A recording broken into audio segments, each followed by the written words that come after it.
Hello, my name is Andrew Taylor. This is my video for Project Creative 2. The first question for this video was, what did you learn about the definition of creativity that you didn't already know? So the definition of creativity is the use of imagination or original ideas, especially in the production of an artistic work. I found this in the book Creativity Rising, Creative Thinking and Problem Solving in the 21st Century. And something that I didn't know is that creativity, the main focus was for an artistic work. That's something that I didn't know before reading the quote. I thought that creativity was always used for just anything in general, any creative ideas. The second question was, which myth most surprised you? My answer was creativity cannot be taught. That was one of the myths found in the book Creativity Rising, Creative Thinking and Problem Solving in the 21st Century, our textbook for the class. The truth for the myth was that creativity can be enhanced through teaching and training. And this myth most surprised me because I never believed that creativity cannot be taught. I feel like most people think that they're either born creative or not, but anybody can enhance their training and learn to be more creative by focusing on doing so every day. That is something that I've learned from this class so far, is that just anybody can enhance the way that they think and become more creative on a daily basis if they believe they can do so. The fourth question for this video is, why is creativity important to all companies and organizations?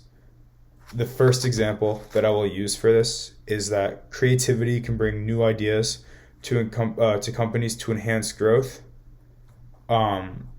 Anybody can be creative and bring new ideas that can change a company's direction.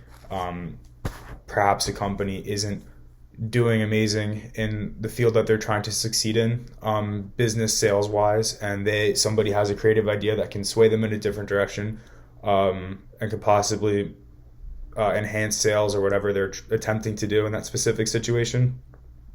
And then along with that, creativity can just lead companies in entirely new directions. If there's a company that isn't very useful anymore, there's new technology or something that has been brought up in the company, just seems to not need to be functional.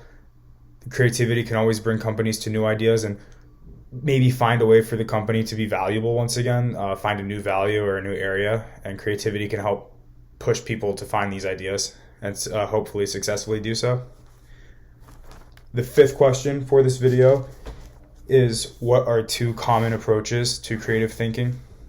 For this, I've wanted to discuss both convergent and divergent thinking, as those are two different approaches to creative thinking. Divergent thinking is when somebody thinks in a creative manner, trying to think of more than one idea at a time, while divergent thinking is the opposite. While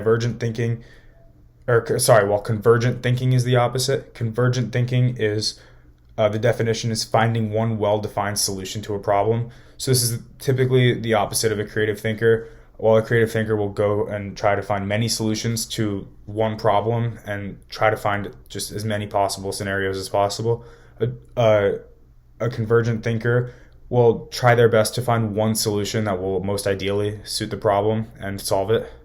And these are the two main differences between them. For the sixth and final question for this video, the question was, give a real-world example of the creative change process and identify the factors that influence change and talk about its impact as a result of the change in your example. So something that I thought that I could use as a real world example based off something that I see every day that companies are doing is many companies are advertising on TikTok to expand their views. I think that was something that was very creative by many companies. Some started much sooner than others, but as advertisements began to grow on TikTok, many companies began to actually place ads along with videos, but other companies began to just create their videos, not as paid for advertisements where they're paying for their product to be shown, but they're trying to expand on their page on TikTok so that more viewers see their content, not having to pay for their product to be seen, but it's a way for companies that was very creative, for companies to get more people to view what they're trying to sell without having to spend money in doing so. Thank you for watching my video.